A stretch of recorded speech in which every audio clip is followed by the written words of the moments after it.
Hello students, आज हम पढ़ने जा रहे हैं हार्मोनल एक्शन। तो देखिए,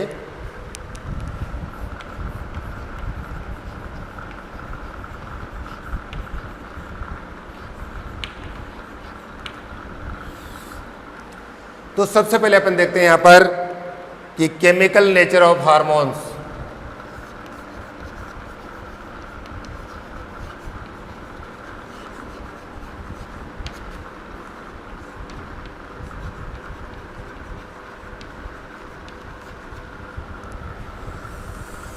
केमिकल नेचर ऑफ हार्मोन्स। तो हार्मोन्स देखिए, प्रोटीन नेचर के भी हैं, पेप्टाइड भी हैं, पेप्टोन्स भी हैं, स्टेरॉइड्स भी हैं, आइडोथायरोनिन भी है और डेरिवेटिव्स ऑफ एमिनो एसिड्स भी हैं। तो सबसे पहले अपन देखते हैं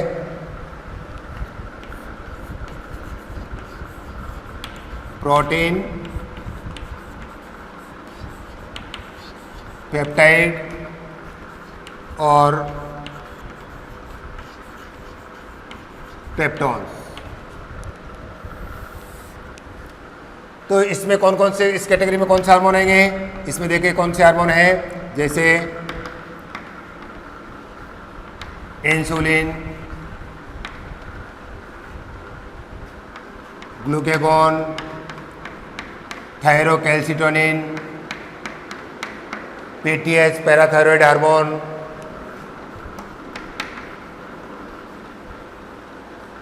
पिट्यूटरी हार्मोन और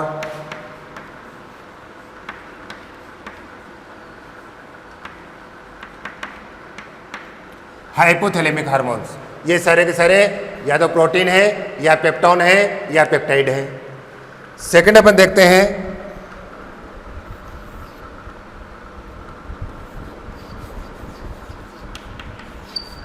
स्टेरॉइड हार्मोन्स। स्टेरॉइड नेचर में कौन से हैं?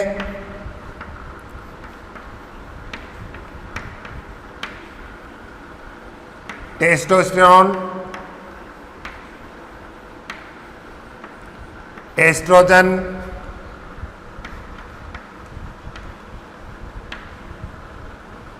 Progesterone and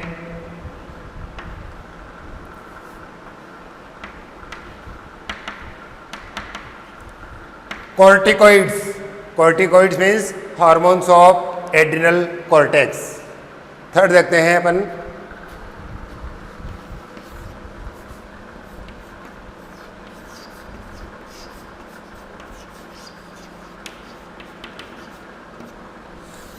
iodothyronine. इसमें आता है थायरोक्सिन यानी T4 and T3, टेट्राइडोथायरोनिन and triiodothyronine. देखिए एक्चुअल में क्या है, thyroxine is derivatives of tyrosine amino acid, लेकिन आयोडीन इन्वॉल्व होने के कारण से इसको अपन बोलते हैं आइडोथायरोनिन। इनके जो एक्शन होंगे वो स्टेरॉइड हार्मोन्स की तरह से होंगे। नेक्स्ट देखते हैं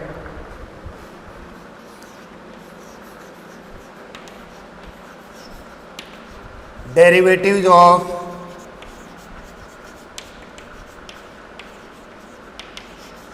एमिनो एसिड्स। एमिनो एसिड्स के जो डेरिवेटिव है वो है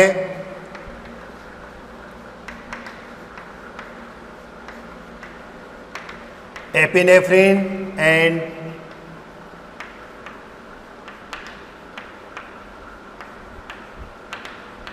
नॉरएपिनेफ्रिन। Epinephrine and norepinephrine.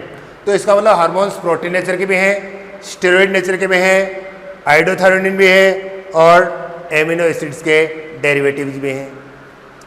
दूसरी बात अपन देखें, एक तो देखे हैं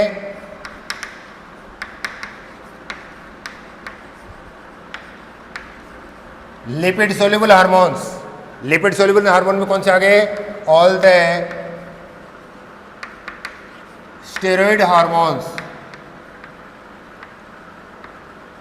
ये सारे के सारे क्या हैं? लिपिड सोल्यूबल नेचर के हैं। दूसरे हैं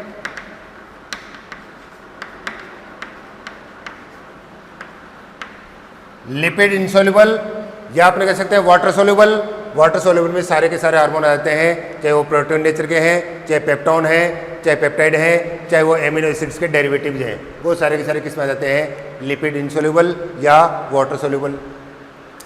अब यहाँ पर इनके एक्शन में देखिए होगा, lipid soluble hormones can pass through the cell membrane.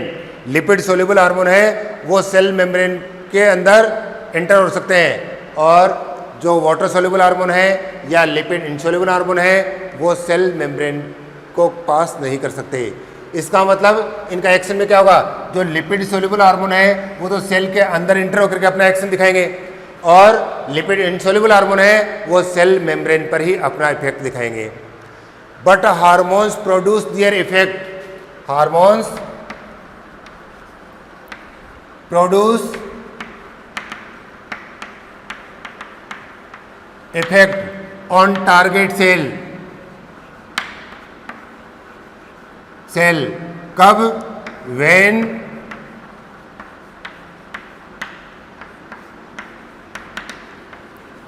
when they binds with a specific protein called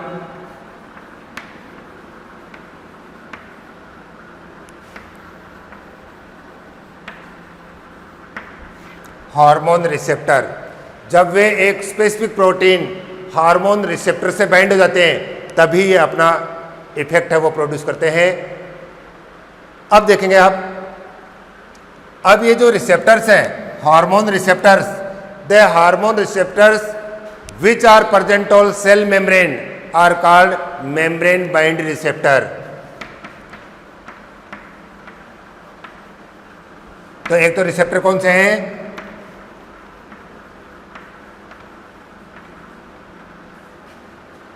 membrane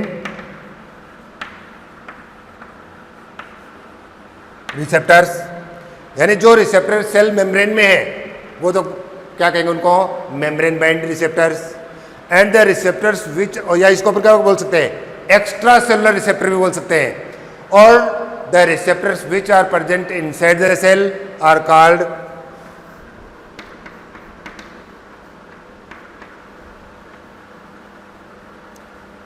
intracellular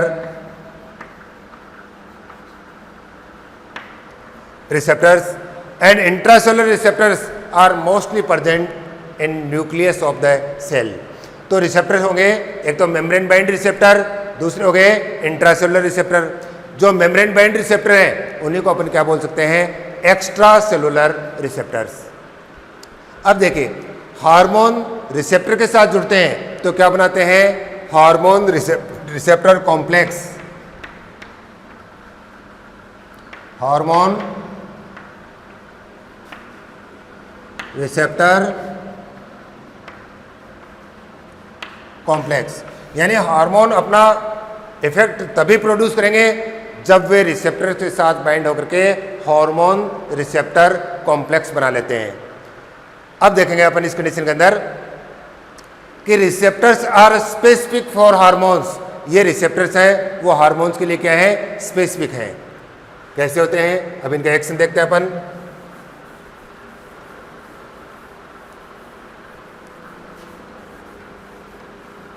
action में देखो, जो लिपिड सोल्यूबल है उनका एक्शन अलग तरह से होगा, क्योंकि वो डायरेक्ट कहाँ जाते हैं, सेल के भीतर इंटर हो जाते हैं, और जो लिपिड इनसोल्यूबल है उनका एक्शन अलग तरह से होगा। क्यों, क्योंकि वो सेल मेम्ब्रेन पर ही अपना इफेक्ट प्रोड्यूस करते हैं। तो यहाँ पर अपन देखते हैं, सबसे पहले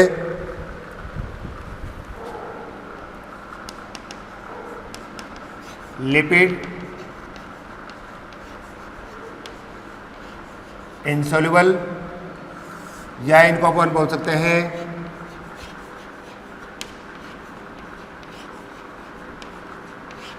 वाटर सोल्यूबल हार्मोन।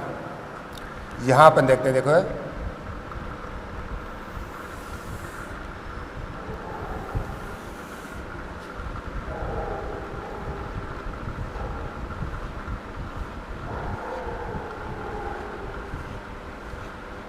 ये कोई सेल मेम्ब्रेन है,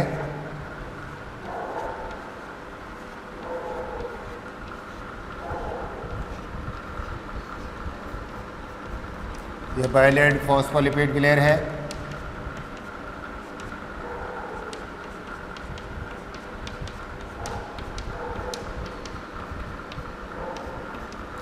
आप मान लीजिए ये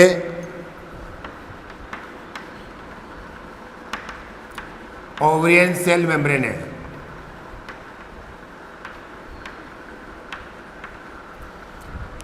और यहां पर अपना जो हार्मोन है वो है FSH। यहां पर ये अपना हार्मोन है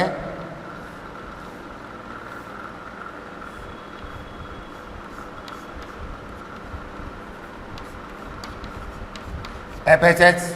प्रोटीन नेचर का हार्मोन है, वाटर सोल्यूबल हार्मोन है, और वाटर सोल्यूबल हार्मोन्स अपना इफेक्ट कहाँ दिखाते हैं? सेल मेम्ब्रेन पर।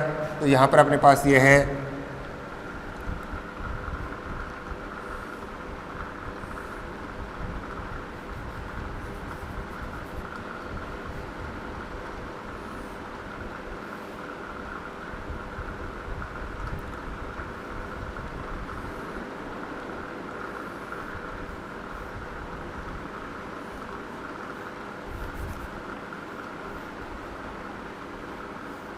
ये है यहाँ पर रिसेप्टर।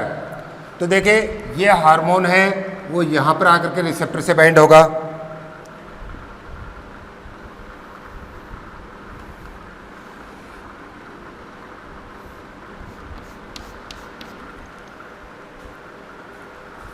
ये है रिसेप्टर और हार्मोन मिलकर के क्या बना दिया? हार्मोन रिसेप्टर कॉम्प्लेक्स बन गया। अब देखो जो ये हार्मोन इस रिसेप्टर से बाइंड होकर हार्मोन रिसेप्टर कॉम्प्लेक्स बनाता है, तो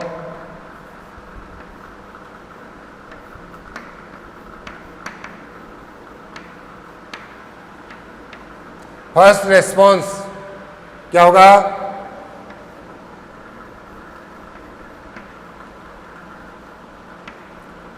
जनरेशन ऑफ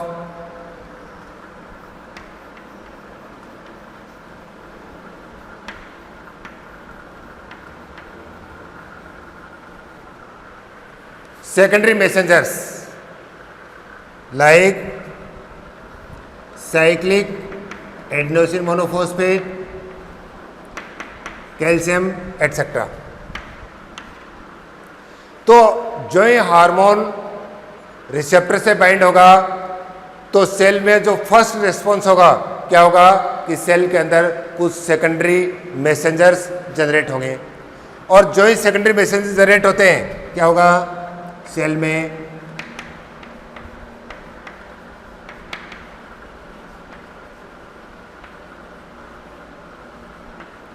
बायोकेमिकल चेंजेज होंगे, और बायोकेमिकल चेंजेस का रिजल्ट क्या होगा?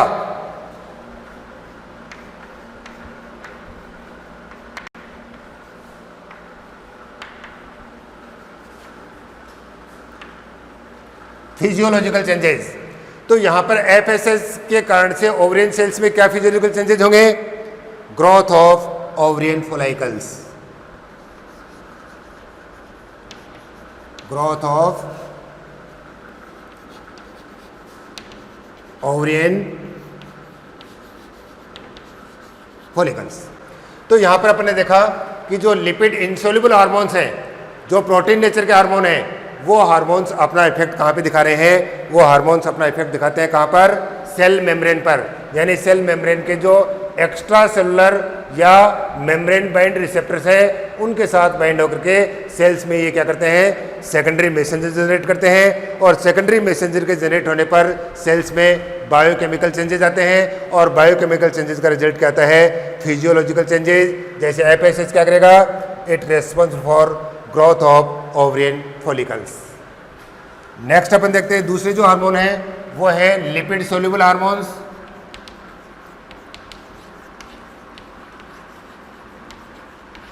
लिपिड सोल्यूबल हार्मोन, और लिपिड सोल्यूबल हार्मोन में सारे के सारे कौन से आ जाते हैं? जो स्टेरॉइड्स हार्मोन है, स्टेरॉइड हार्मोन्स। और स्टेरॉइड हार्मोन के साथ साथ थायरोक्सिन भी इसी में इन्वॉल्व है। जैसे अपन यहां पर देखते हैं सेल मेम्ब्रेन,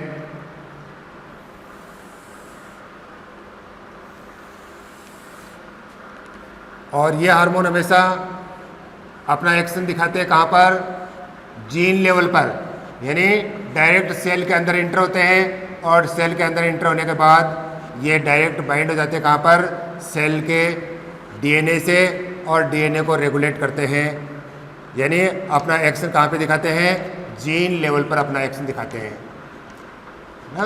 ये हमेशा जो इंट्रासेलुलर रिसेप्टर्स हैं उनसे बाइंड होते हैं। तो ये है सेल मेम्ब्रेन जिसमें बाइलेड है फॉस्फोलिपिड की, और मान लीजिए ये जो सेल्स है वो है यूटेराइन सेल मेम्ब्रेन।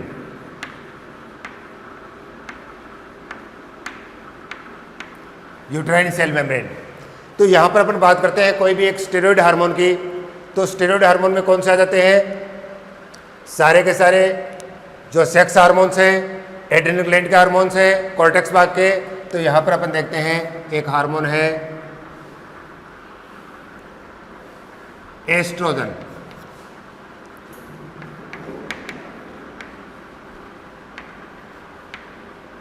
एक हार्मोन है एस्ट्रोजन। अब देखिए एस्ट्रोजन लिपिड सोल्यूबल हार्मोन है, तो अपना एक्शन कहाँ दिखेगा, it can directly pass the cell membrane. तो यहाँ पर आएगा सेल मेम्ब्रेन में। सेल मेम्ब्रेन में आने के बाद यह है न्यूक्लियस ऑफ द सेल।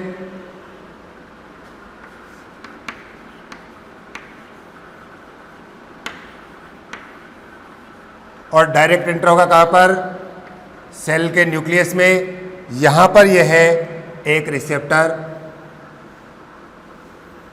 और इस रिसेप्टर से बाइंड होगा ये हार्मोन।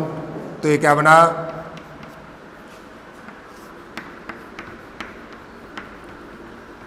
Hormone receptor complex. अब हार्मोन रिसेप्टर कॉम्प्लेक्स बनने के बाद में ये डायरेक्ट अटैच होगा किससे, सेल के डीएनए से।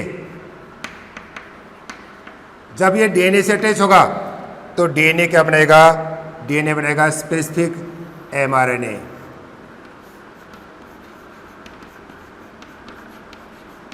और जैसे स्पेसिफिक आरएनए बना उसी के अकॉर्डिंग क्या बनेंगी,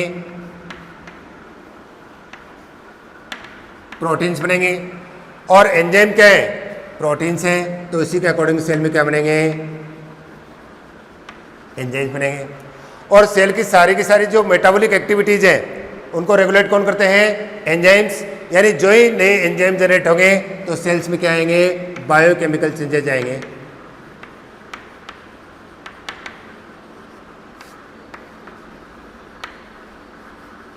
और इन बायोकेमिकल चेंजेस का रिजल्ट क्या होगा,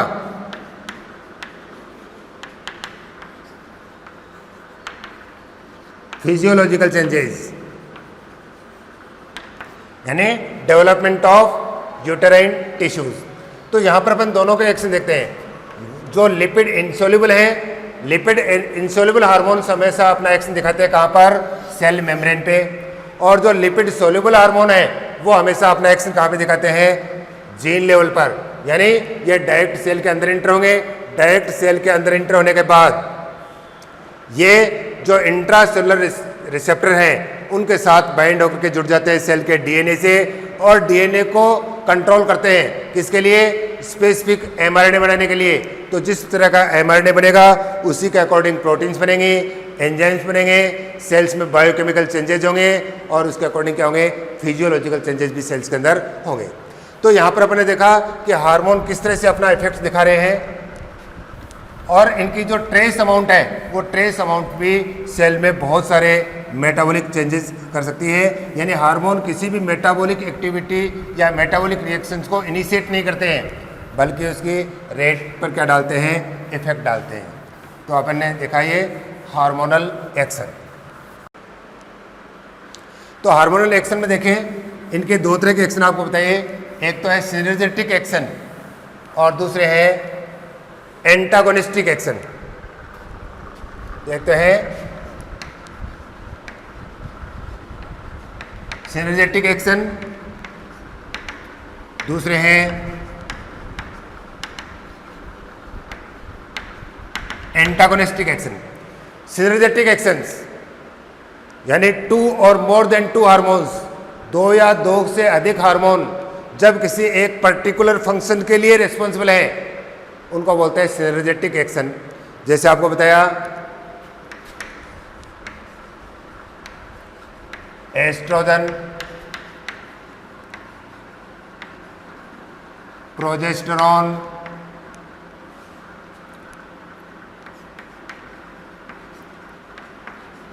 prolactin,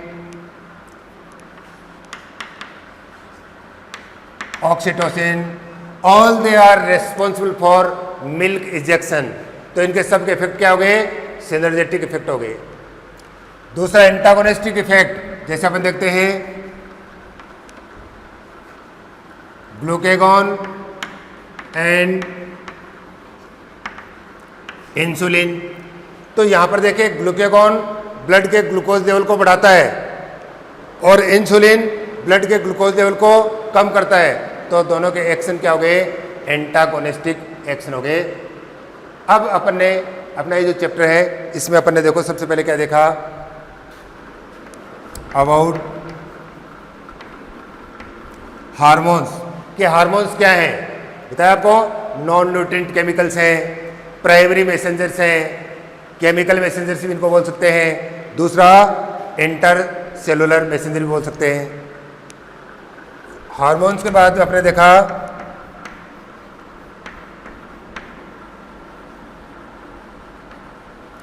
hypothalamus, part of neural system, but it is act as a anatomical and physiological connection between neural system and endocrine system.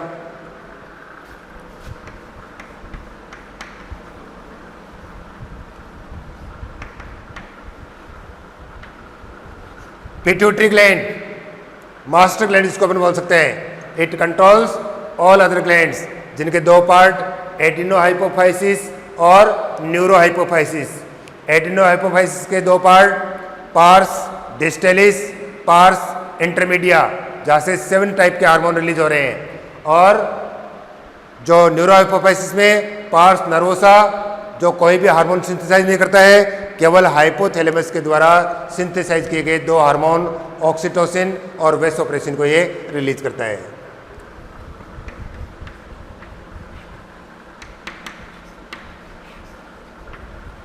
Thyroid gland, largest endocrine gland, जिसका hormone thyroxine और thyrocalcitonin TCT.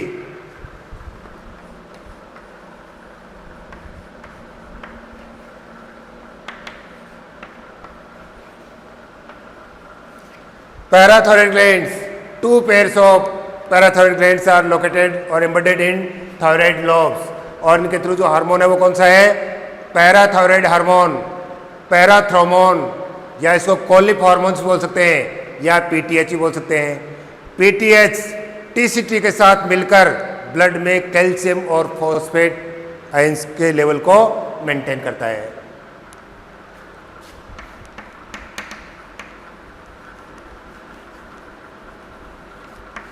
Pineal gland, melatonin hormone, जो origin इसका एक्टोनर्मल है, forebrain के dorsal पे है।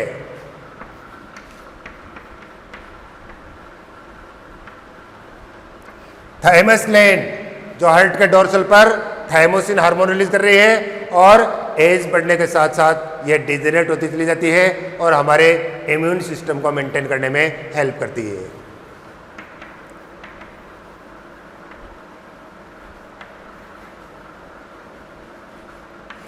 Adrenal gland, जिसके cortex के हार्मोन हैं कॉर्टिकोइड्स, मिनरलोकॉर्टिकोइड्स, ग्लूकोकॉर्टिकोइड्स, गोनेडोकॉर्टिकोइड्स, और ये सारे के सारे स्टेरॉइड नेचर के हार्मोन हैं। और इसका जो मेडुला है उसके थ्रू हार्मोन है एपिनेफ्रिन और नॉरएपिनेफ्रिन, या इनको एड्रिनलिन और नॉरएड्रिनलिन बोलते हैं, और कंबाइंड क्या बोलते हैं? कैटाकॉल एमाइन। और ये जो ग्लैंड है इसको अपन बोलते हैं 4S ग्लैंड। क्यों? सॉल्ट बैलेंस, सेक्स मेंटेन, इसके अलावा शुगर मेंटेन और स्ट्रेस। साल्ट, शुगर, सेक्स और स्ट्रेस, इसलिए इसको बोलते हैं 4S ग्लैंड। और इसके जो कैटेकोलेमाइन है उनको अपन बोलते हैं ट्रिपल एफ हार्मोन, यानी जो इमरजेंसी कंडीशन है फाइट, फ्लाइट और फियर, उनमें उनका सीक्रेशन बढ़ जाता है। इसके बाद देखा अपन ने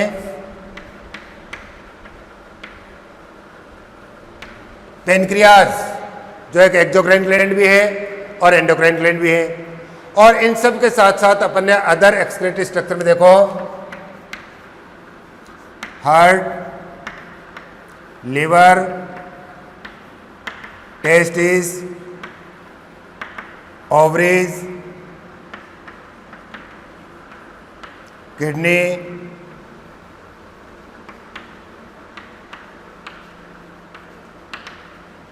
गैस्ट्रोइंटेस्टिनल ट्रैक्ट, ये सारे पार्ट है वो भी क्या है, एक एंडोक्राइन सिस्टम के अंदर कुछ हार्मोन्स रिलीज करते हैं। उसके बाद में देखा आपने हार्मोन्स का केमिकल नेचर, और केमिकल नेचर के साथ साथ आपने देखा उनका एक्शन, यानी जो लिपिड सोल्यूबल हार्मोन है वो लिपिड सोल्यूबल हार्मोन हमेशा एक्ट करते हैं कहाँ पर, सेल के अंदर जीन लेवल पर, और जो लिपिड इंसोल्यूबल हार्मोन है वो हमेशा सेल मेम्ब्रेन पे काम करते हैं, यानी मेम्ब्रेन के जो रिसेप्टर्स हैं जिनको अपन बोलते हैं एक्स्ट्रा सेलुलर रिसेप्टर या मेम्ब्रेन बाइंडिंग रिसेप्टर, उनके साथ जुड़ करके अपना एक्शन या अपना इफेक्ट है वो प्रोड्यूस करते हैं। थैंक्स, ये चैप्टर खत्म है अपना।